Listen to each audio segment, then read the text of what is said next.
All right, welcome back to the Big Easy Blitz podcast. Again, this is not your typical episode with just Brock and I. Brock, who we got joining us two today? Uh, Very, very special guest. We're extremely hyped, fired up to have him. We have LSU savior last game, stud pitcher, freshman Casan Evans. We'll give a quick round for Cason for saving LSU season on Monday night. Cason, Thank you you, want to say a few Kason. words before we start? Yeah, what's up, guys? Thank y'all for having me on. I'm excited to talk ball with y'all. Yes, Yeah, sir. Yes, yes, sir. sir. Uh, Um, yeah, Connor, you want to take it? yeah, Kason, real quick before we get started, I'll shout out my guy Austin Vadrine on this one. So y'all played Rummel. We talked about this a little off camera. Y'all played Rummel your senior year in high school. And my understanding was you pitched that game. How'd that go? From what I remember, senior year, I think I got hurt that game, but I still pitched like 2 innings. Mhm. I'm pretty sure they beat us, but I do remember the only thing really remember from that game is hitting Mikey Ryan, which he was one of my but that's pretty much all I remember. Wow. That. Yeah. So yeah, my first question was, I know coming out of high school, you were a shortstop, right? Yeah, I was. So you were two-way. When did you ever like you ever have hopes of playing short at LSU, or you're just sticking to pitching? I mean, I had hopes. I came here in the fall and I did I did reps at short, second, all over the place. I hit even in the scrimmages. Coach Johnson wouldn't let me play in the field during the scrimmages because he said he didn't want me getting hurt and risking injury when I know I could pitch on the mound. And Yeah. then about midway through the fall, I had faced Kate Anderson for the first time and Yeah. I got completely embarrassed and went into Coach Johnson's office later that day and I was like, Coach, I don't think hitting's for me at this level. Like I'll stick to pitching. And he was understandable. Like he understood. He was like, I mean, you can still hit during the fall. I don't know how much playing time you'll get during the season, but if you want to stick to it, you can. If not, I understand. And they were gonna let me do it until I told them I didn't want to. So that's one of the main reasons why I actually came to LSU is because they let me two-way coming in. But looking back at it, it was probably a bad idea. Yeah, I mean, I think Coach Jay made the good decision on pitching, or you made the Yeah. good decision, I guess, that you made. Um, but yeah.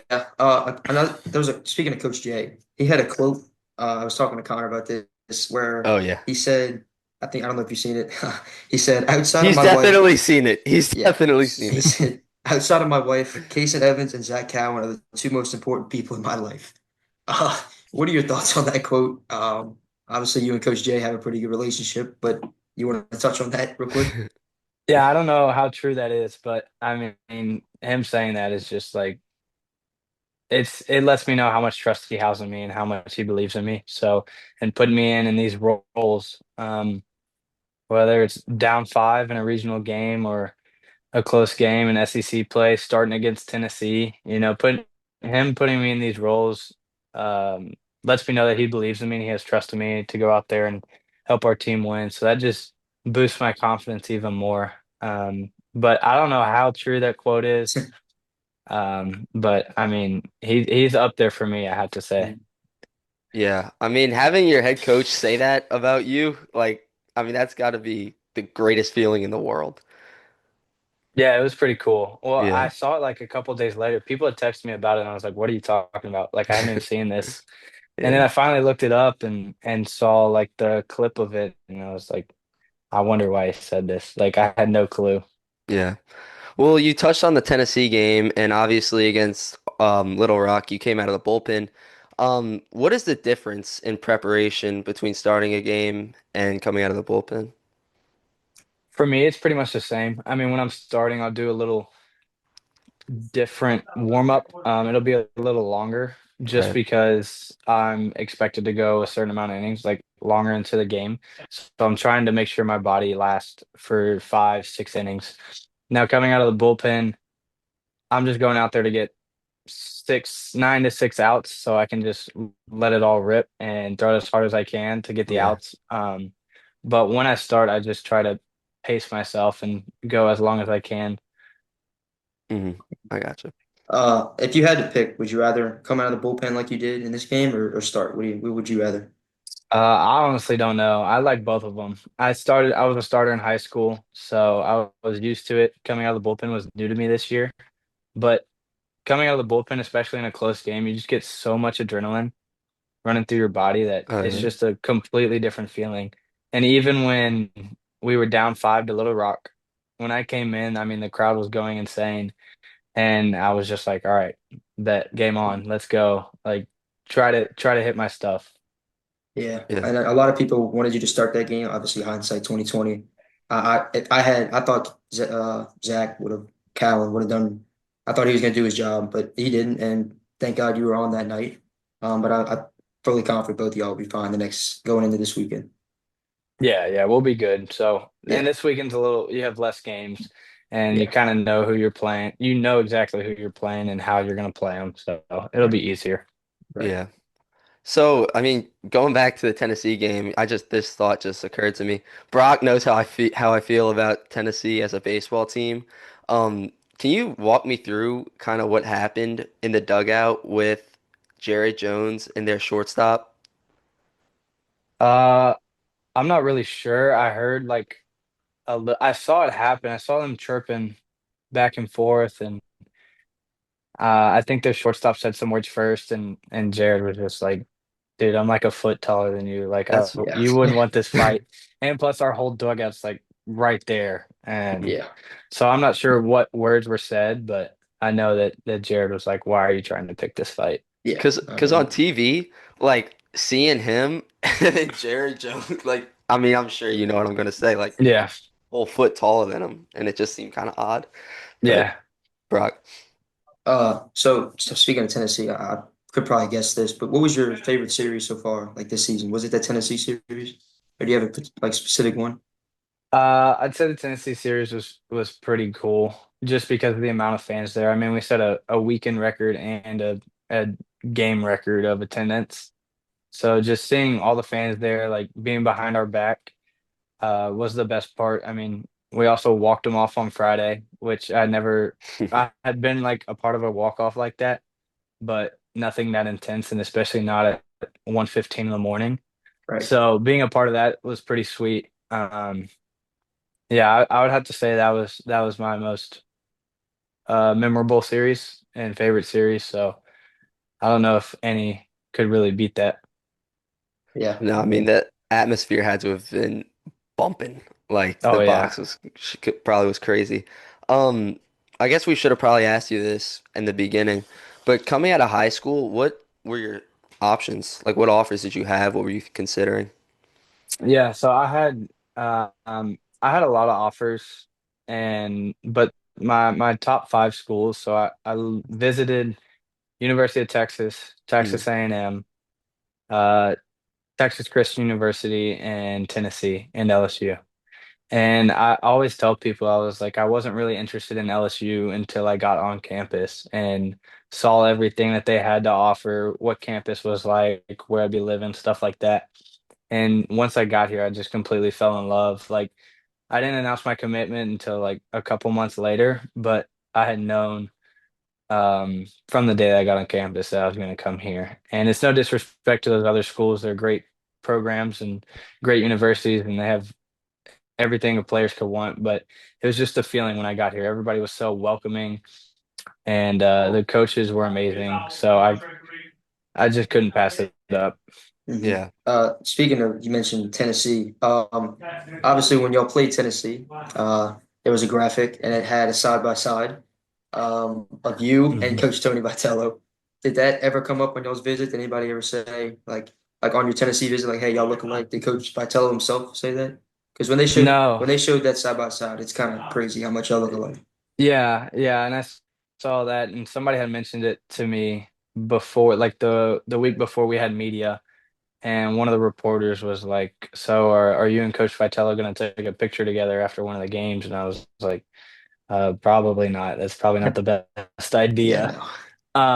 But no, when I went on my visit, I didn't have any facial hair. Like I just started growing a beard this year. I could have grown it like in high school, but my I went to a private school, so it didn't allow it. And just We feel it, that. Yeah. yeah, Oh and yeah. it was kind of spur of the moment. I had a mustache at the beginning of the season, and then the beard started coming. I was like, all right, I'm gonna see what this looks like, and then I just stuck with it. And now I don't know if I'm gonna shave it or not. I'm gonna Look, keep it for the rest of the season because it's been good luck, but Yeah, yeah. I if don't it know ain't if I'm broke, gonna don't fix it. exactly. Yeah. Yeah. Um, so look, talking about the supers now, I was just looking at kind of West Virginia's offense, and they're batting 300 as a team. So what has kind of been like the focal point of the meetings this week? We haven't had very many meetings. It's just right now we're just practicing and like working on our usual stuff, bunt defense, stuff like that. Meetings will come either tomorrow or the day of the game. That's usually the day of the game, and we'll talk right before the game, and the coaches will run down like Mhm. what each hitter will do. And then for the offense, I don't really know what they do. Well, yeah. Like they watch the starting pitcher and see what he's like, what stuff he has, but Coach Yeski goes into the meeting room with us and kind of does a rundown of all the hitters and like how many stolen bases they have, stuff like that. Okay, so that's kind of yet to like that's in the future, those meetings. Yeah, Okay, yeah, I gotcha. yeah. We Uh, didn't. The coaches didn't know anything about him like until they started watching film on Tuesday. Like Monday night, wow. Coach Johnson told us he was like, "Yeah, West Virginia, I have no clue what kind of baseball team they are. I'm gonna have to go and watch film all day tomorrow." So I was like, Well, "Good luck with that." Yeah. thank God y'all got the Saturday, Sunday, Monday instead of Friday, Saturday. Yeah, That's huge. So you mentioned Coach Yeski. Obviously, everybody for the outside saying how the bullpen they've had their struggles. I feel like y'all definitely turned the corner at the right time. How has he kind of helped you grow like this your freshman year, first year on campus? yeah. So he's been really helpful with pitch development and kind of some mental stuff, and just hearing him tell stories and listening to things that he has to say.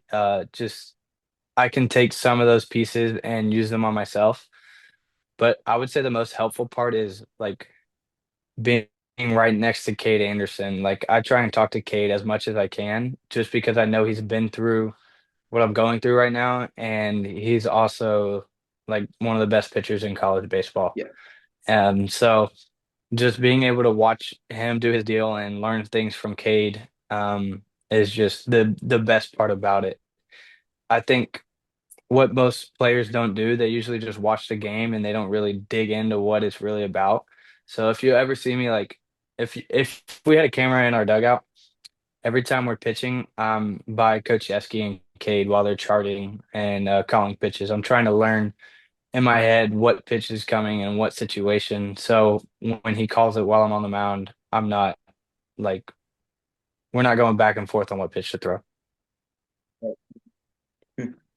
Con. So you obviously mentioned Cade Anderson, and I've been seeing recent draft boards of him going like top three. So I mean, I guess this is kind of a given, but you would say Cade Anderson's kind of your quote unquote mentor when you stepped on campus? Uh, I would for sure say he's my mentor now. Just being with him, becoming friends with him, hanging out with him, stuff like that. I'd say when I first got to campus, I really talked. Well, not when I first got to campus. When the season first started, I really talked to Gavin Guidry because Hmm. he was in the same role as I am right now. And just being able to listen to what he has to say about coming in out of the bullpen really helps me kind of shorten my routine and even get mentally ready to go out there. Yeah, the mental So side of it's, I'd say, more than half the battle. I mean, you can say something different, but Oh yeah, yeah. no, for sure. Mental, it's like 80% mental and 20% physical. So yeah, if you're messed up in the head, like even the pro guys will admit it, if they're messed up in the head, then they're not going to perform. right. So you actually mentioned Gavin Guidry. That was a question I had. What would his role have been this year? Was he going to be like that third starter, or was he going to be kind of what you and Zach Count have been kind of coming out of the bullpen and helping the game in high leverage spots? I'm not really sure. I know he started some games in the spring when we first came back, just like inter squads, that he was a starter in that role. I think he would have came out of the bullpen for the first couple weeks and then see how that goes. And he could have been the third starter, or he could have been the closer. We're not really sure what he would have been, but wishing he was with us Yeah. and was able to pitch because that'd make a hell of a difference. Oh yeah. You and all of Tiger Faithful, which is wishes he was still with us. Yeah, isn't didn't Gidry get number 8? Yeah, he's Yeah, number 8 this year. because I think I noticed. I was like, like there's no number 8, and then I looked up the roster and I saw he was number 8. That was Yeah, crushing news, man.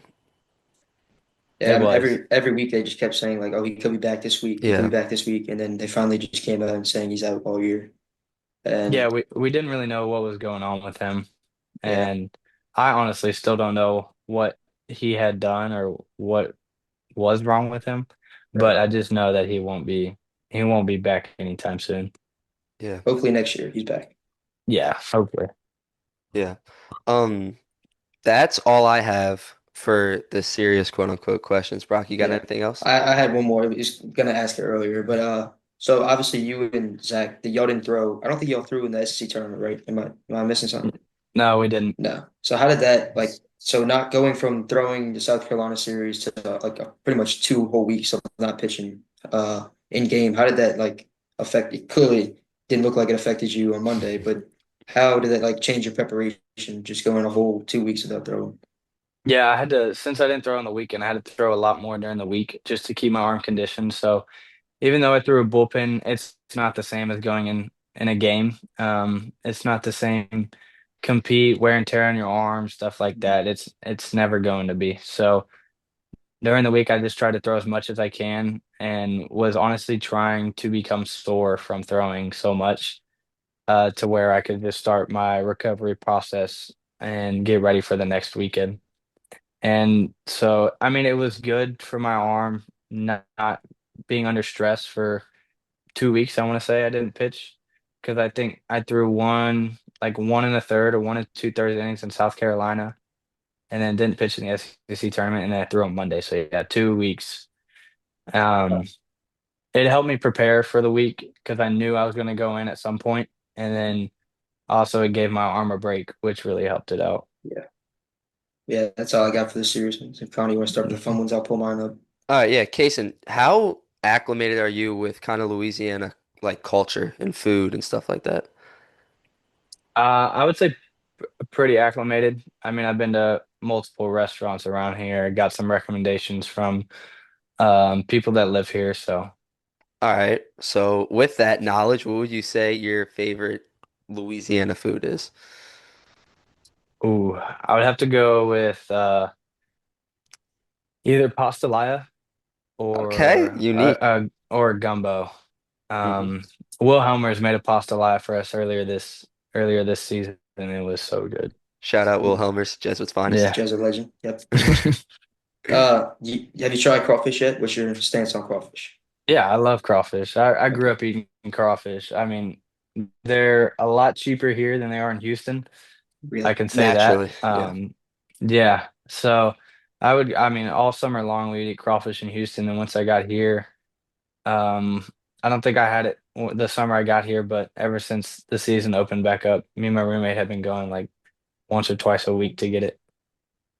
Okay, well that'll lead me into my second one. Who is your roommate? Is it a guy on the team or I don't know how that Yeah, sports yeah. it? So Okay. we have to live with a player on the team, whether it's in a apartment that they give us, or you can live off campus in a house. But most freshmen live in the dorms. Yeah. So my roommate, when I first got here, I had Maverick Rizzi, Ryan Costello, and Kale Fountain.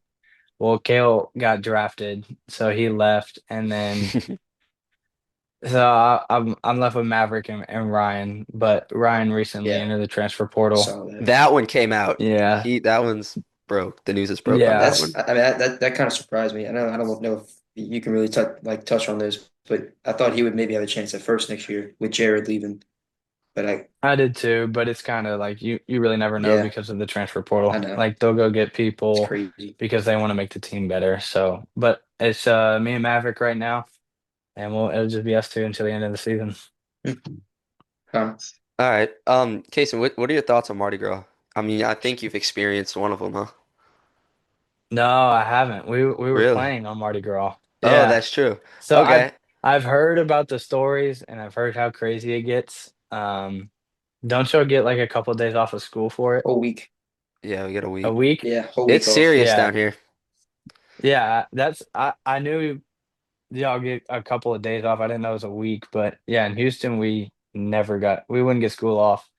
But I remember when it came around that my teachers were like, "Yeah, we have no school for the rest of the week," and I was like, "What? Like, what's going on?" And then they said it was Mardi Gras, but yeah, I've heard stories from players like Baton Rouge, New Orleans natives, and they're Yeah. like, "Yeah, it gets wild." Yeah. Well, I mean, if you haven't, I guess, really experienced Mardi Gras, what's your just favorite holiday?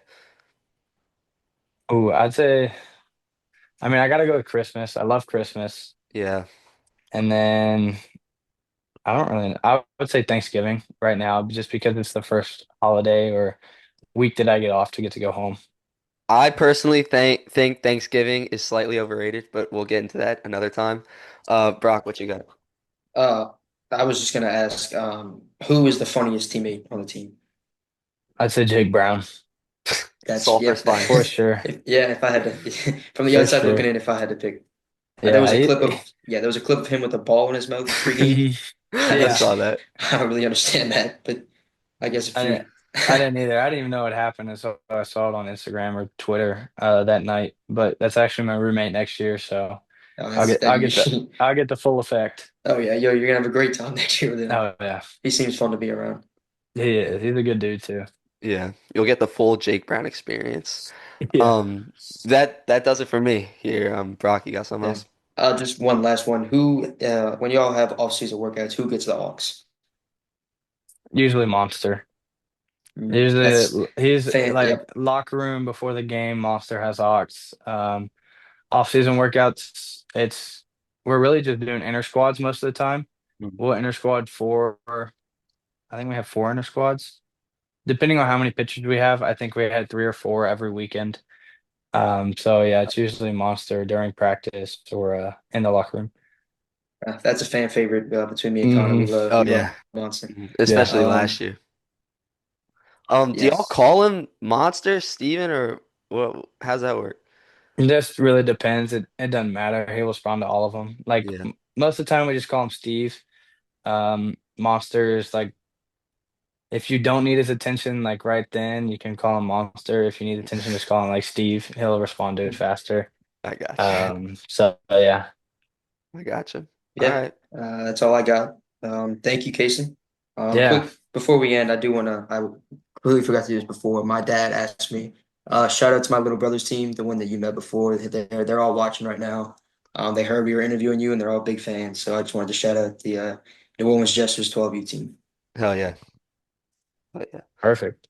But yeah, Kason, thank you very much. Oh, also, shout out Dylan. Thank you for setting this up. He Yes, asked for a yes. shout out, so there you go. But yeah, that does it here. Yeah. Any final thoughts, Casey, before we close it out? No, not really. Just thank y'all for having me. I mean, it's been a pleasure being able to talk with y'all. Don't really get to do this much, so it's fun when I do. Yeah. Yeah. All right. Well, good luck this weekend, Kason, and who knows, we might be in touch. Yep. All right. Thank y'all, guys. Maybe see you around campus next year. We'll never know. Yeah. Yeah, for sure. All I mean, right. I have like 4 or 5 classes in person, so. Oh All shit. Look at that. right. Look at that. All All right, right. Kason. Thank you for being on, Casey. That's gonna do it for I think episode 12. Hmm. I lose count sometimes. 12. But 12. yeah. Good luck, Casey. Go Tigers, beat the Mountaineers. Let's make it quick and easy and head to Omaha next week. Yes, All sir. right. Thank y'all. All right, Kason. Thank you.